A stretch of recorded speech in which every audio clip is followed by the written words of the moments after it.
The day my daughter stopped calling me dad, I knew he had replaced me, but I waited. And when the truth finally came out, they all begged me to forgive her. I just closed the door. Chapter 1. The dinner table. Silence. There's a moment when silence speaks louder than words. Mine came at a dinner table. It was a warm summer evening. My daughter Lily was back from college for the weekend. Her laugh used to light up the house. Her hugs, once tight and clumsy, had become rare and rehearsed. We were mid-meal when she said it. "Daniel and I are going to visit his parents next weekend," she said, twirling her pasta. I blinked. Daniel? Her fork clinked. My stepdad. The word cut through me like broken glass. My wife Julia froze mid-bite. My throat tightened. I hadn't married again. Neither had she. But Lily, our daughter, had started calling her mom's boyfriend stepdad. Not mom's partner, not that guy Daniel, stepdad. I felt my world shift beneath me, but I didn't say a word. I just nodded. That night after they all went to bed, I sat alone in the kitchen, staring at a photo of us three, me, Julia, and baby Lily, smiling on the beach. That version of us didn't exist anymore, and I began to wonder if I ever did. But I didn't get angry, not yet. I just waited because something inside told me if she's calling him dad, it means they've been rewriting the story, and I was going to find out how deep it went. Chapter 2. Ghosted by my own blood, Lily used to call me every Sunday night from college, but somewhere between her sophomore and junior year, the call stopped. At first, I chalked it up to growing up, new friends, tougher classes, but then it became obvious. Whenever I called her, she'd pick up short answers, distant tone, like she was speaking to a stranger. "Everything okay?" I asked one night. "Yeah, Daniel says I need to focus on the now, not dwell on the past," she mumbled. I froze. The past? "I'm your father, not a dad. I gotta go, talk later." The line went dead. So did something inside me. The subtle rewrite of history that weekend. I drove to Julia's house, the one I helped her buy after the divorce Lily was visiting. I knocked. Daniel opened the door like a guard dog. "She's studying," he said flatly. "I'm her father," I replied. "I'll wait." An hour passed, 2, no sign of Lily. Then I saw it in the hallway on a shelf, a framed family photo. Julia, Daniel, Lily. I wasn't in it. It was as if I'd never existed. That night, I received a text from Lily. "Please don't show up unannounced again. It stresses Mom out. Daniel says boundaries are healthy. Daniel says everything was Daniel now." The memory they erased. I remembered when Lily was 5 and had the flu. I stayed up 3 nights straight holding her. Or the time she broke her arm in 4th grade, I carried her across the field barefoot to the ER. Julia wasn't there. Daniel definitely wasn't. But now I was being deleted. I could feel the narrative shifting. I wasn't the protector, the father, the history. I was emotional baggage. And yet, I didn't retaliate. Not yet. Because sometimes the worst betrayal is not what's said, but what's rewritten. And if they were rewriting me out of her story, then I'd wait for the truth to crash through their lies. Chapter 3. The birthday message that broke the lie. Lily's birthday was coming up, her 21st. I still remembered the day she was born, her tiny hand gripping my pinky, her first word. The first time she called me daddy. I hadn't seen her in 6 months. She didn't invite me to the celebration, no dinner, no call, not even a text. But that morning, out of habit more than hope, I mailed her a card. Inside it, I wrote just 7 words. No matter what they say, I'm here. That night, I got a reply, not from her phone, but her old college email. "Dad. I found the letter in Mom's drawer, the one from when I was 8. You never abandoned me, did you?" My hand shook.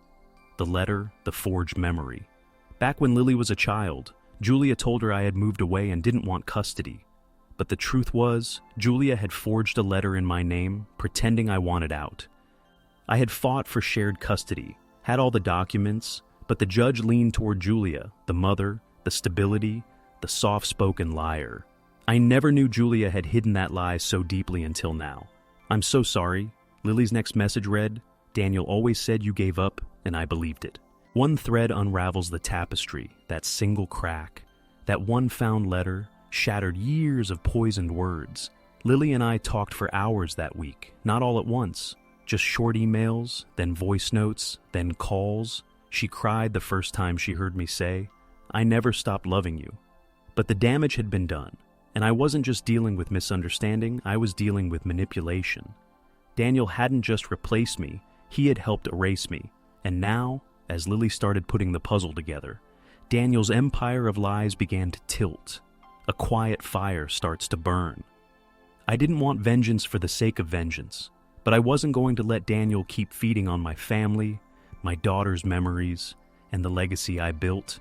Lily deserved truth, I deserved peace, and Daniel, he deserved to face the man he'd tried to erase. Chapter 4. The Dinner Invitation. 3 weeks after Lily discovered the forged letter, she invited me to dinner. She asked if we could meet her, Julia, Daniel, and me at the old coastal restaurant where we used to celebrate her birthdays. I hesitated, but I agreed, not because I was ready to forgive, but because I was ready to confront the perfect table. The table was set for 4 white linen, a candle between us. Lily sat across from me, nervously twisting the ring I gave her when she turned 16. Daniel was smug. Julia looked like she hadn't slept in days. They didn't know what Lily had learned. They thought I was there to plead. Daniel leaned in first. "It's good you came. Maybe we can finally clear the air and move forward." His voice was syrupy, coated with false civility.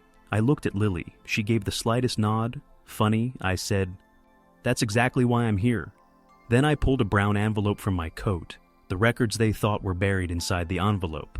The custody court transcripts from 15 years ago, a handwriting analysis of the forged letter, emails from Julia to her sister, admitting she had to keep Lily from him to move on. Lily read each one out loud. She didn't cry, but Julia did. And Daniel, his mask cracked. "This is years ago," he snapped. "Why bring it up now?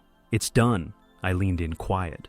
"Because you told a girl her father didn't want her, because you let her grow up thinking she was abandoned, and because you built a life on a lie." Then I turned to Lily. "You deserve the truth, even if it comes late." Revenge in its purest form, but that wasn't the revenge. That was just the mirror. The revenge was what came next. Lily's choice. She pushed her chair back, looked Daniel in the eyes. "You lied to me. You helped erase my father. We're done." She moved in with me 2 weeks later, dropped his last name from her social accounts, told her friends the real story, began writing a memoir, and Daniel, word spread. He lost 2 major clients, both of whom knew me from the business world, not by my doing, but by his reputation imploding. The house with the empty room, Julia tried to call me months later. I didn't pick up. She sent one text. "Do you hate me?" I stared at it for a long time, then deleted it. Not because I hated her, because I was finally done needing her to understand. Chapter 5. The Empty Chair and the Birthday Cake. The first time Lily called me Dad again, it wasn't dramatic. We were sitting on the back porch, a gentle California breeze rolling through the trees. She was telling me about her grad school application, and then she paused. "Dad, do you think I should apply to Columbia too?" I didn't respond right away, not because I didn't know the answer, but because I had waited years to hear that word again. She noticed the silence, smiled softly, and added, "Sorry, It felt right. It did. Her next birthday, this time we celebrated, a year later, I hosted her birthday party at my home, not the coastal restaurant, not Daniel's country club, my home, just a small gathering, her closest friends, a few former teachers, and her fiancé. Yes, she found someone who actually listens. We lit candles on the cake, and as everyone sang, I noticed something across the room, a single chair, empty. Lily saw it too. She leaned toward me and whispered, "I didn't invite her." She didn't mean Daniel, she meant her mother. Some truths don't need closure. People often think justice means confrontation, a final blow, a courtroom win. But sometimes justice is an empty chair, a birthday party where only love is present, a daughter choosing who gets to be in her future. I never screamed, never sued, never exposed Julia in public, but I got everything I needed, truth reclaimed, love restored, and silence. The kind that says, I've already won. Full circle, the day Lily stopped calling me Dad, something broke inside me, but the day she chose to say it again, it wasn't just healing, it was proof that even the deepest betrayal can be rewritten, not by force, but by patience, truth, and the quiet power of waiting for the right moment. Final reflection. The lesson: sometimes you don't have to fight to win. You just have to outlast the lie until the truth stands on its own.